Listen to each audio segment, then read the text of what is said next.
Hello everyone, তনয়ার পাকশালাতে সবাইকে স্বাগত জানাই। যারা ফার্স্ট টাইম চ্যানেলটা ভিজিট করছো তাদের কাছে অনুরোধ রইল চ্যানেলটা সাবস্ক্রাইব করো, পাশে থাকা বেল আইকনটি প্রেস করো যাতে নতুন নোটিফিকেশন তোমাদের সামনে চলে আসে।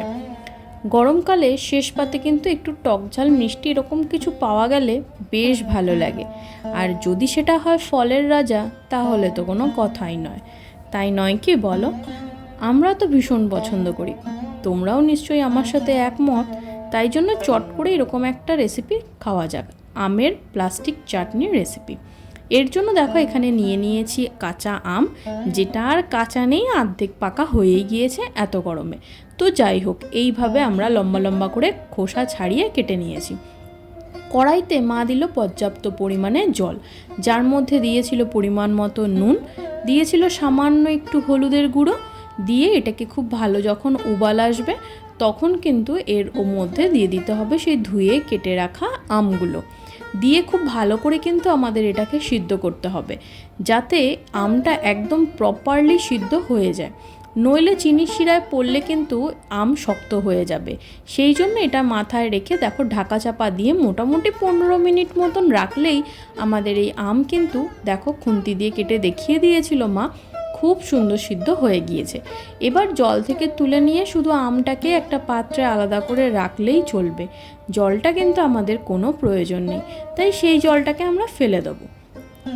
এবার আবারও একটা সেম কড়াই বসিয়ে নিয়ে যার মধ্যে বাটি মেপে দিয়েছিলাম পরিমাণ মতন চিনি।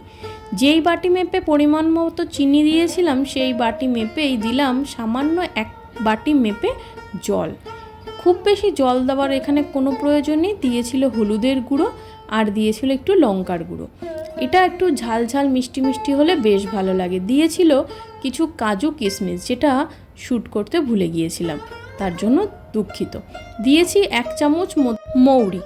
এবার এটাকে দিয়ে খুব ভালো করে যখন জাল হয়ে উঠবে, এখানে আঠালো বা 1 তার 2 তারের কোনো ব্যাপার নয়, খুব ভালো জাল হয়ে উঠলে এর মধ্যে সেই কেটে সিদ্ধ করে রাখা আমগুলোকে দিয়ে দিতে হবে। মাথায় রাখতে হবে আম কিন্তু খুব প্রপারলি সিদ্ধ হওয়ার প্রয়োজন আছে, নইলে চিনির শিরায় পড়লে কিন্তু এটা বেশ শক্ত হয়ে যাবে, তখন কিন্তু সেই কাদা কাদা একটু ব্যাপারটা বা এটাকে স্ম্যাশ করতে তোমরা পারবে না। তাই তুরন্ত তখনই যদি পারো সঙ্গে সঙ্গেই সেইগুলোকে কিন্তু আমগুলোকে একটু হাতা হোক বা খুন্তি দিয়ে এইভাবে চেপে চেপে একটু ভেঙে দিতে হবে।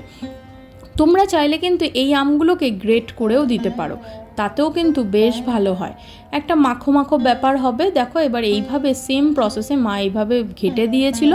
এবার ওপর থেকে দিয়ে দিল 1 চামচ মতন লেবুর রস। লেবুর রস দিলে কিন্তু এই চিনির শিরাটা আর ক্রিস্টাল হবে না, এটা কিন্তু শক্তও হয়ে যাবে না, আর খেতে বেশ ভালো লাগে।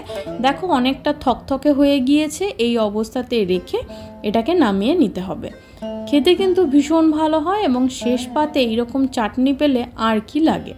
ব্যাস আর একটু জাল করে নিয়ে নুন মিষ্টি সম্পূর্ণটা চেক করে নিলেই কিন্তু রেডি আমাদের এই আমের প্লাস্টিক চাটনি। ব্যাস এটাকে এইভাবে পরিবেশন করো। বাড়িতে আত্মীয় স্বজন কেউ আসলে তোমরা কিন্তু এটাকে আমের শাই বানিয়ে খাওয়াতে পারো, অথচ তোমরা কিন্তু এটাকে স্টোরও করতে পারো অন্তত পক্ষে 2 সপ্তাহ।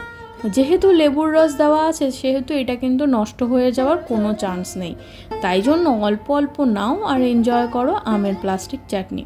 ভিডিওটা ভালো লাগলে অবশ্যই চ্যানেলটা কিন্তু সাবস্ক্রাইব করো, লাইক করো, শেয়ার করো, বন্ধু বান্ধব আত্মীয় স্বজনকে রেঁধে খাওয়াও, আর জানাও কমেন্ট সেকশানে যে তোমাদের কেমন লাগলো ভিডিওটা। ধন্যবাদ। দেখা হচ্ছে আরও একটা রেসিপির সাথে। আমি আর আমার মা ফিরে আসছি।